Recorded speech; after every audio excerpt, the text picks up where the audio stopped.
Hey everyone, Eddie Campos here, Remax Preferred Associates, and this is Coffee with Eddie, and I'm speaking with my friend Matthew Medlin with SkyLIFE Global.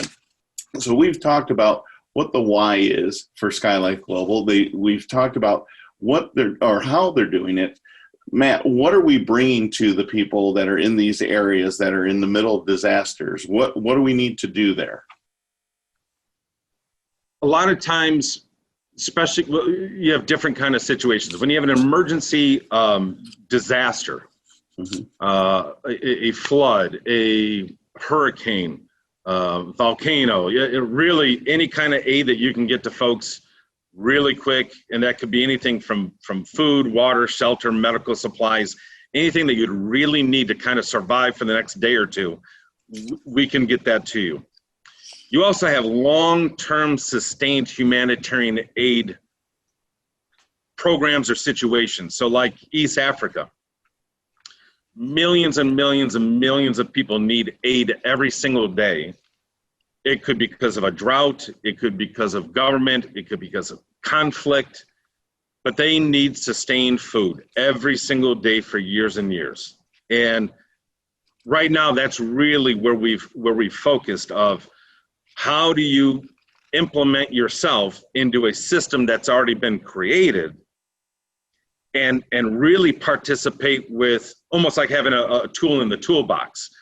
SkyLIFE is a tool in the toolbox. So when you have groups of what they call IDPs, independently displaced people, you have these folks, thousands of folks in the middle of South Sudan, they start to migrate away from issues, floods, droughts, conflict.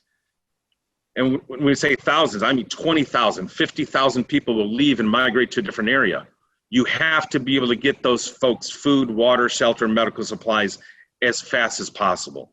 So even knowing where they're going, we can start to supply that area, that once they get there, then we can start to distribute with our partners, distribute the aid. So where does that aid come from? Can we touch on that?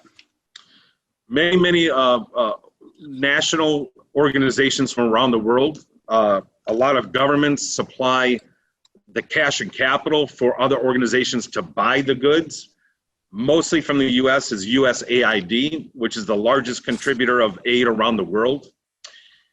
We work with them very closely, and a lot of their supplies we actually deliver in country. So our workers in South Sudan receive USAID oil and other commodities and food items, put that into our systems, and then we airdrop in the middle of a village in the middle of South Sudan.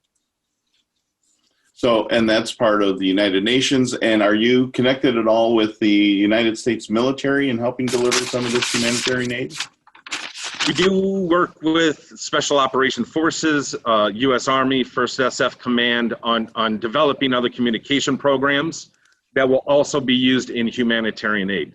So it is a government contract. We're having a lot of fun, but we can use a lot of this technology that other organizations, especially the World Food Program, Doctors Without Borders, many other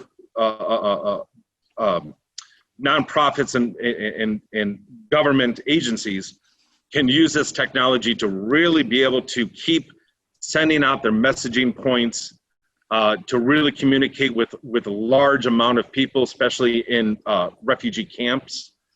That's going to be really neat. So that's coming soon.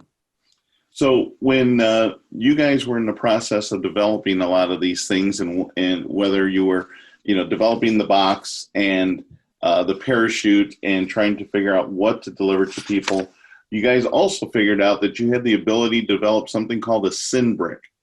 Can you tell me some more about that? It kind of ties in with understanding a whole problem, right? And in order to innovate a solution, you got to understand the problem. In South Sudan, there's a very large need for recycling efforts. On the other side, which is not connected, most of the women inside of villages go out and they go find wood in order to bring back to the village to be able to cook for the family. A lot of those women, it's a very dangerous trek. to go forage for wood. And many women are raped, they're murdered, they're beaten just to go find food or find wood to bring back to their camp. To connect to recycling, there's a lot of virgin polypropylene. And this polypropylene with cardboard or another fibrous material, when you create enough pressure and heat and time, can create what we call a synbrick. And it's a synthetic wood that we can deliver to the villages, and they can use that in order to cook their meals, stay warm, feed their families without having to go forage for cooking wood.